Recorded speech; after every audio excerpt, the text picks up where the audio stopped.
Walang sinayang na sandali si Lin Yi, kaya naman agad niyang pinalabas ang buong puwersa ng kanyang Metal Throne aura na nagpakinang sa buong paligid na nababalutan ng yelo.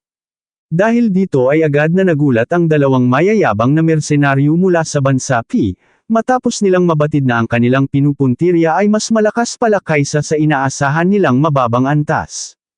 Bago pa man makapag-usap ang dalawa para sa susunod nilang hakbang, naunang umatake si Lin Yi sa pamamagitan ng nakasisilaw at sunod-sunod na hiwa ng gintong enerhiya na bumasag sa kanilang depensa.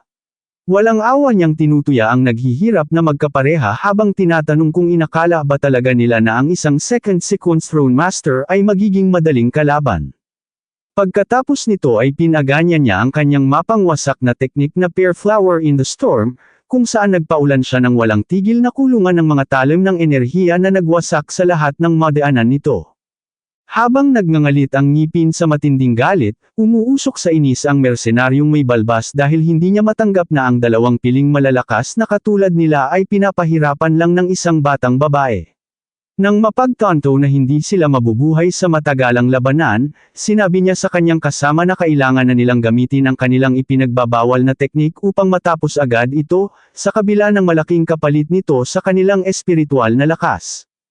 Sa pagpapasya na itaya ang lahat sa isang huling pagkakataon, pinagsama ng dalawang mersenaryo ang kanilang mga lakas upang simulan ang isang ipinagbabawal na pagsasanib, na siyang nagpatigil kay Lin Yi dahil sa gulat. Habang sumisigaw sa matinding sakit, pinilit nilang pag-isahin ang kanilang mga katawan, na isinasakripisyo ang kanilang pagkatao upang magbago ng anyo tungo sa isang nakatatakot at maraming kamay na nilalang na nagtataglay ng kanilang ipinagbabawal na kapangyarihan. Sa pagpapakawala ng kanilang pinakamalakas na lihim na teknik, ang dila ng halimaw ay naging isang dambuhalang puting ahas na biglang sumugod pasulong at tuluyang lumunok kay Lin Yi habang umaatungal sa tuwa ang naturang nilalang.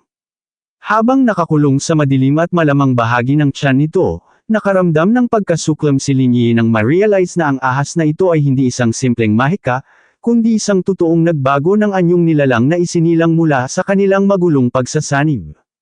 Gayunpaman, minaliit ng kanyang Metal Throne ang teknik ng kalaban bilang isang murang biro, habang pinagsasabihan siyang mag-focus at ipinapaalala na bahagya pa lamang niyang nagagamit ang sarili niyang tila Diyos na potensyal.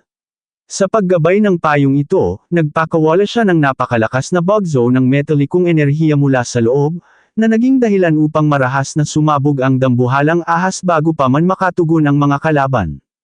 Nang mapawi ang usok, kalmadong lumulutang si Lin Yi sa ibabaw ng mga nawasak na bahagi, at madali niyang nakuha ang mga core ng dalawang ninakaw na second sequence throne mula sa kanyang mga naglahong kalaban. Agad niyang sinimulang sipsipin ang mga ninakaw na kapangyarihang ito, na madaling sumama sa kanyang sistema dahil ang mga nakuhang trono ay kapareho ng sequence ng sa kanya. Habang nararamdaman ang pag-init ng kanyang buong katawan dahil sa umaapaw na espiritual na enerhiya, nalaman niya na ang malaking dagsang ito ay magdudulot ng isang biglaang pagtaas ng antas. Sa pagmulat ng kanyang mga mata, matagumpay niyang winasak ang kanyang mga limitasyon at diretsyong umakyat sa maalamat na Divine Moon Realm. Samantala, sa loob ng isang napakalihim na silid-pulungan ng bansa Sia, ipinaalam ni Pangulong Yeshao sa konseho na ang bansa A ay kakagawa pa lamang ng dalawang bagong Throne Master sa Rising Sun Realm. Nang marinig ito, binanggit ng bida na sa kasalukuyang sitwasyon, tanging ang kanyang sarili, si Pangulong Yeshao, at si Elder Wu lamang ang kumakatawan sa pinakamataas na antas ng kanilang bansa sa Divine Moon Realm. Subalit, buong pagmamalaking ibinunyag ni Elder Wu na ang bansa ng Sia ay matagumpay na nakapagpatubo ng marami pang mga pioneer sa Divine Moon Realm, kabilang ang batang babaeng katatapos lang magwagi sa kanyang laban na nakamit ang kanyang pag-unlad.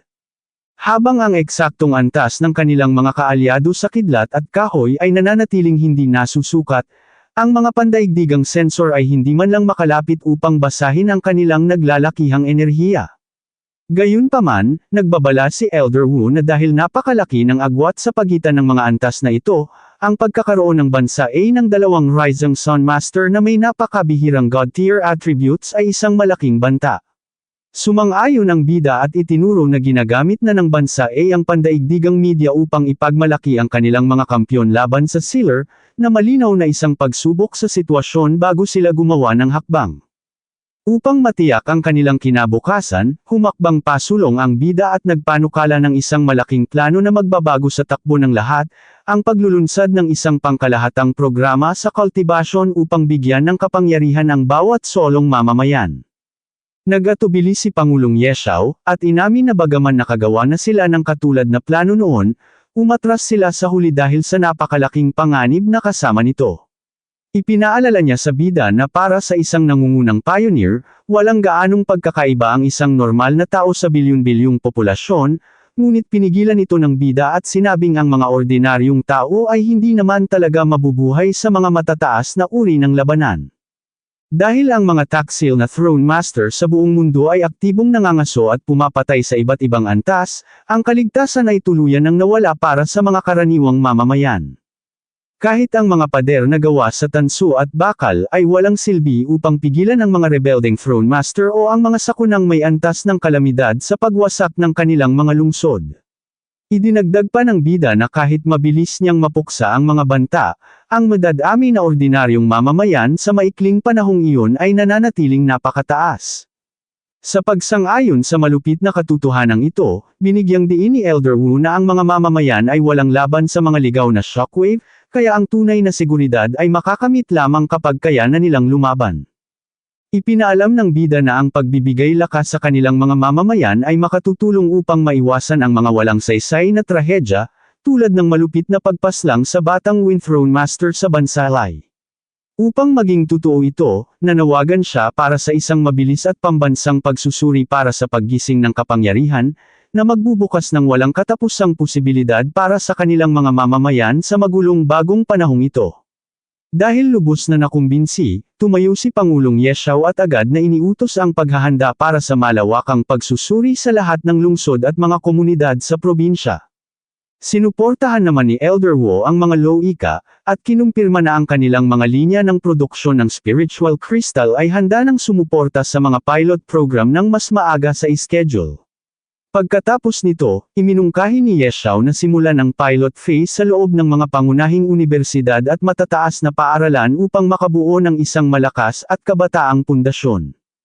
Pinalawak ng bida ang planong ito, at iminungkahi na magpasok ng mga espesyal na kurso, magtalaga ng mga veteranong pioneer sa mga paaralan, at magtayo ng mga nakalaang pasilidad upang mapadali ang programa.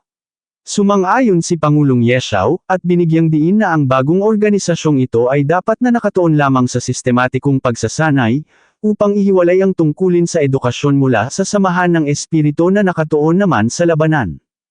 Upang maging pinal ang kasunduan, opisyal na iminungkahi ni Elder Wu na pangalanan ang bagong namamahala na katawan bilang kagawaran ng espiritual na edukasyon. Hindi nagtagal pagkatapos nito, ang makasaysayang kautusan ay ipinalabas sa bawat lungsod, na opisyal na naglulunsad sa plano at nagbabago sa tawag sa lahat ng mga pioneer bilang mga cultivador habang tinatanggap ng mga mamamayan ang kanilang mga paunawa sa pag-recruit. Sa pagsisimula ng bagong kagawaran ng espiritual na edukasyon sa kanilang maayos na pag-recruit para magsanay ng mga talento, ang mapanganib na panahon ng walang kalatoy-latoy na kultibasyon ay nagtapos, at isang matapang na bagong kabanata ang opisyal na nagsimula.